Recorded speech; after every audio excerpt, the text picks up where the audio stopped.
This is one of the toughest spots I can ever remember being in. In real time, I am struggling with this one. Hey guys, welcome back to my channel. For anyone who hasn't seen, I decided to do something fun in the last episode, or I thought it was fun anyway, and ended on a bit of a cliffhanger in one of the toughest hands I've ever played. If you haven't seen that episode yet, I want you to stop what you're doing, go back and watch episode 15 to see the first part of this hand. I really enjoyed reading a lot of the responses I got in the comments. Thank you guys so much for that. I've had a ton of thoughts myself ever since this hand first happened. So without further ado, let's dive right back into the action. So, after a long time tanking, taking into consideration a lot of factors, everything that's happened so far in this hand, I make one of the toughest decisions I've ever had to make in my poker career. Fold. No way. He doesn't have a set. No way. No way. In the moment, I did feel a little bit like Doug Polk. I mean, I think I'm either dead, and I think that I'm dead a lot given this, or like you just have like a ton of equity against me. My bet size of $200 on the turn, leaving less than a pot size bet behind, looks incredibly strong. For him to shove on me here, I just feel that he also has to be incredibly strong as well. If either of my cards were a spade, I think I may have landed on a call, but knowing that my hand can't improve here is a huge factor. Even if we are ahead, which I doubt. In the best case scenario, he has a set and can improve to a full house, or a very strong combo draw such as ace-king with the ace of spades, pocket queens with the queen of spades. After the hand, I would ask our opponent what he had in the spot, and he did refuse to tell me. I know that may be a tad disappointing for you guys, but think about how I feel. I've been obsessing over this hand for months. That's the beauty of poker though. It's like trying to solve a math equation where you know all the odds and you know how to do the calculations, but the variables keep changing mid-equation, and sometimes we just have to live with not knowing. All you can do is make the best decisions at the time with the information you have. After this hand and a few more, I top up twice, once for $200, once for $300, so we're in for $1,500 total at this point. Not too much time has passed and the table is still talking about that hand. I mean, I have my opinion what it was, but what do I know? The voice you heard in that clip was a very pleasant woman named Cami. I had the pleasure of sitting next to her during this session. Her and her husband Seth are vlog watchers and poker players themselves, so shout out Seth and Cami. Cami actually took one of the worst slow rolls I've ever seen like a champ. She ended up all in with the ace high flush, and this guy tanked forever before calling with the straight flush. It was quite an interesting spot. We were all very confused at the time, and Cami handled it very, very well, so I don't know if I would have done as well in her position. Anyhow, we look down at ace-king in the straddle, and after a few limpers, the big blind raises to 25. I take a look over at the big blind stack. He's a new player to the table and only has about 100 or so behind. So I decide to raise up to 100 to isolate and effectively put him all in. It folds around to the big blind, who does shove his remaining stack. It ends up being a little bit more than I initially thought, so I put the rest of my stack in as well, and we're off to a run out. I'll tell you, but not right here. Like, I'll tell you. You're ahead now. But I will.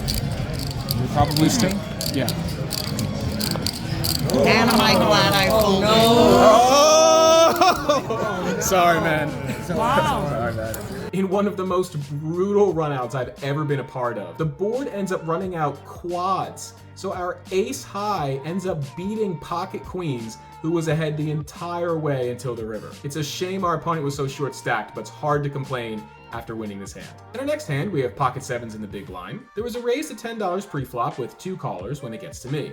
I'm obviously in there and under the gun calls as well. We are 5 ways to a flop of 9-8-3, rainbow. Not a whole lot going on here, so I check and it checks around. The turn, however, is a glorious 7 of hearts. I don't love leading out into 4 players, but this card does put way more draws out there. There's 3 to a straight, backdoor hearts, so I actually decided to lead for a small size of $25. Only under the gun, our new friend Cami makes the call. The river is now an amazing 3 of hearts. Not only do we fill up, but backdoor hearts come in as well. Now we have to decide on the sizing. I elect on a size of $80 because I think this size gets called by any straight, any non-believing 8 or 9, and there's even a small chance that we could see a raise from a flush. Tough on a paired board, but you never know. Cami does, however, eventually put in the call. I show our boat, and she shows that she had a monster combo draw with Queen Jack of Hearts. If I had known her exact holding, we could have gone much bigger on both the turn and river, but still happy to take this hand down. For our next adventure, we're in middle position with 8-9 of hearts. I limp for $5. It gets to the cutoff, who makes it 23 to go. Under the gun, who is our nemesis from earlier in the Queen 9 hand, makes the call. And with suited connectors, we are certainly not going anywhere. I call as well. Flop comes 10-9-4, rainbow. Under the gun checks, I check, and the cutoff continues now for $60. Under the gun makes the call, and with one pair plus some backdoor draws, and a little bit of revenge on the mind, I make the call as well. The turn is, in my opinion, one of the most interesting cards in the whole deck, the 8 of spades. We have a very sneaky 2-pair here on a full rainbow board, but the most obvious straight draw, Queen Jack, does get there. So now I'm contemplating whether to take the lead and bet out here myself, or just check, see what the cutoff does, and possibly consider a check raise based on the under the gun action. But before it even gets to me, under the gun now leads for $115. I did not expect this at all, and it kind of throws me off for a second. Once I regain my composure though, it does dawn on me that he almost never has Queen Jack in this spot. We're 3 ways on a non-paired, fully rainbow board. When the cutoff has been the aggressor on every street, it would make absolutely no sense for the nuts to lead in this spot. As I begin to evaluate this more and more, this play screams weakness to me. He's either bluffing with complete air, or has a medium strength hand, maybe one similar to ours, one pair with a draw, such as Jack 10 or Queen 10, maybe 10-8. I'm much less worried about the cutoff in this situation. His line to this point looks like an overpair, or just a big ace like ace king, ace queen. All of those hands we are miles ahead of. I decide to go for it and raise to a size of $300 with another 300 or so left behind. The cutoff takes a long time to act. He's looking at me, he's looking at the under the gun player, he's looking at the board, but he does eventually land on a fold. Now we're back to under the gun and the roles have reversed. Now it's his turn to go deep in the tank on a big raise from me. This is one of those hybrid spots that I've talked about before, where I would be okay with any result. After more than a few seconds pass and he doesn't snap call or snap jam all in, I'm very confident we're ahead at this moment, so I'd be okay with a call. If he does fold though, I'd be fine with that too to take the pot down at this point. When he's thinking for this long, he probably has a draw of some kind. I don't really like folding when I have this much money in the pot. I'm thinking about it the whole time. He was taking too, and I still have it. After quite some time, under the gun finally lands on a fold. He asks me what I had, and I say I'll tell him if he tells me what he had in our hand from earlier. He kind of flashes a quick smile and says maybe later. Another big hand against our newly formed rival. We've each come away with 1 victory so far today. This next hand I accidentally erased the footage for, but it was a good hand, so I wanted to keep it. I look down at pocket kings in the cutoff. I raise to $20, and only the hijack calls. We are heads up to a flop of 9-5 deuce, rainbow. The cutoff checks, I continue for $25, and the cutoff calls. The turn is another deuce. He checks again. Now, this board is pretty dry, and I just don't think we're gonna get 3 streets of value with this hand, so I decided to play this one a little bit tricky and check back. The river is now the jack of spades. Our tricky check back on the turn appears to have worked, as our opponent now leads out for $50. There's no straight, no flush. I don't think he has a set at this point, and I'm really not afraid of a 2, unless it's specifically ace 2. But we can't be afraid of monsters under the bed. More than likely, our opponent just rivered jack and is going for some value here. I decided to raise it up to $125. And our opponent looks rather annoyed with the spot he's found himself in. He looks at me, looks at the board, looks back at me again, and finally puts in the call. I show the kings, and he kind of nods his head along in one of those, yeah, sounds about right type motions. Flashes me ace-jack offsuit and returns his cards to the dealer. We rake in another decent pot and are somehow almost out of the hole and back to even.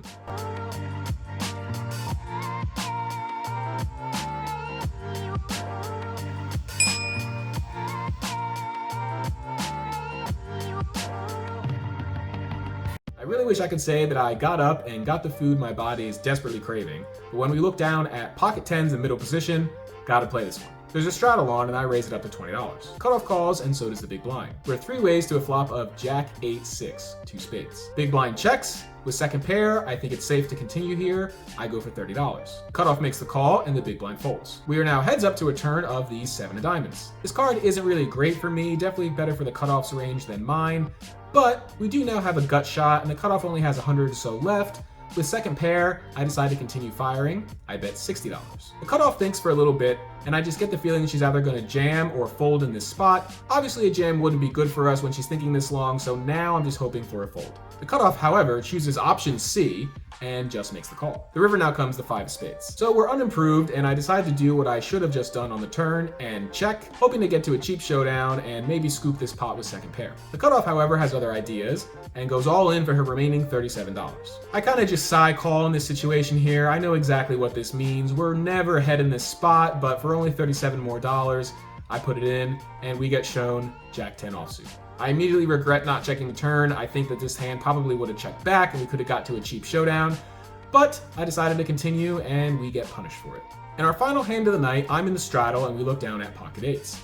Over half the table limps around to me, and out of position, I don't want to play this hand 5, 6, 7 different ways, so I raise things up to $26. We get 1, 2, 3, 4 callers. No respect at all.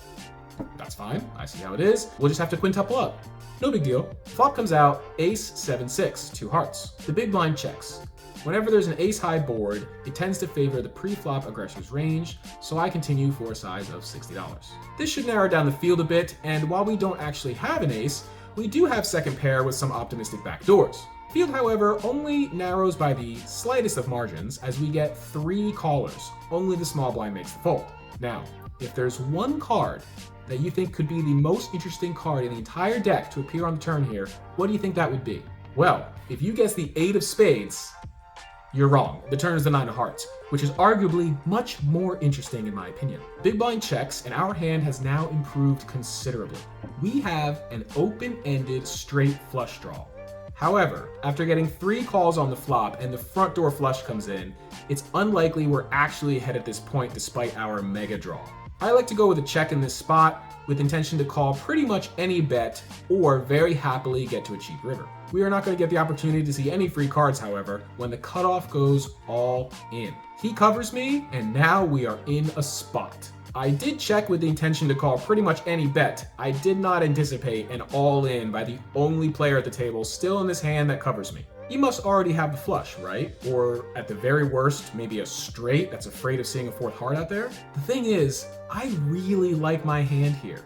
We have an open-ended straight flush draw after a really tough day where we were all over the map.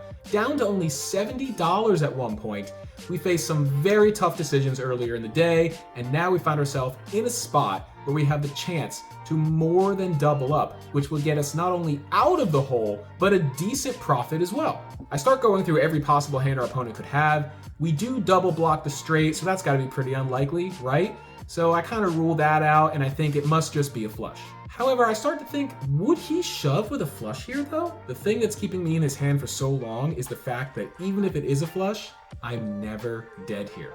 Even if our opponent has what he perceives as the nuts, the ace high flush, we still have 2 outs. If our opponent has something like ace king with the ace of hearts or ace queen or any of those types of hands, that actually opens up 8 more outs for us with the open-ended straight plus 2 8s. It's also possible our opponent just has 2 pair or a set. That opens up 17 outs for us now with any 5, 8, or 10. After being down all day and making a very tough fold in a similar spot earlier. A key difference is that with the Queen 9 hand, we could not possibly improve. Here, we have as many as 17 outs, but never less than 2. In real time, I know this may not be the smartest play, but I'm starving, I've been down all day, and I'm ready to gamble it up. I make the call. One time, dealer, show me the 5 or 10 of hearts. A straight flush in a huge spot like this would be amazing. The river, unfortunately, is the Queen of clubs, and our opponent quickly tables his hand, ace 5 of hearts. He didn't have the nuts, but... So, what we thought was anywhere from a 2 to 17 outer was in fact only a 1 outer, which is just lovely. After this hand, I am frustrated and hungry, so I gather my things and head out. That's it for this one, guys. Thanks so much for watching. That was a wild session. A 2-parter, being down to only $70 at my low point from a buy-in of $1,500. I just kind of went on a run there, built it back up, and then lost my mind chasing that straight flush at the end. I just had been playing all day long and was tired, hungry, and instead of doing the smart thing and making the obvious fold, I decided to chase a straight flush and of course was immediately punished for it. But we live, we learn, we move on. There will always be another session. Unfortunately, numbers don't look so hot this time. In for 1,500, out for 0. This is in the middle of one of the worst downswings of my entire life. Unfortunately, the next few videos don't fare that much better, but I will be making my return to Vegas at the end of March. Very excited for that. Been playing a little bit in Atlantic City since I've been back in New Jersey. Haven't really been vlogging much in Atlantic City since I much prefer to use actual footage in Vegas, but you guys let me know. If you don't mind the still image vlogs, like the ones that I did a while back from Atlantic City, please let me know and I will make more of them. Drop a comment down below, let me know. I am more than happy to take still images in AC. Once again, thanks so much for watching, guys. If you haven't already, please like and subscribe. It means a ton to me. I love the fact that this channel is continuing to grow. Almost at 2,500 subscribers before publishing this. Hopefully we'll smash through that with this video. And let's get to 3,000. Once we get to 3, we'll set the next goal for 4, then 5, then who knows, 10. Thanks so much for watching, guys. Thank you so much for the support. It means a ton to me. And good luck out there on the felts. See you next time. Thanks so much for watching, guys. Ali really wanted to be in the video, but was unwilling to get out of his bed, so one of us had to compromise, and it certainly was not going to be him.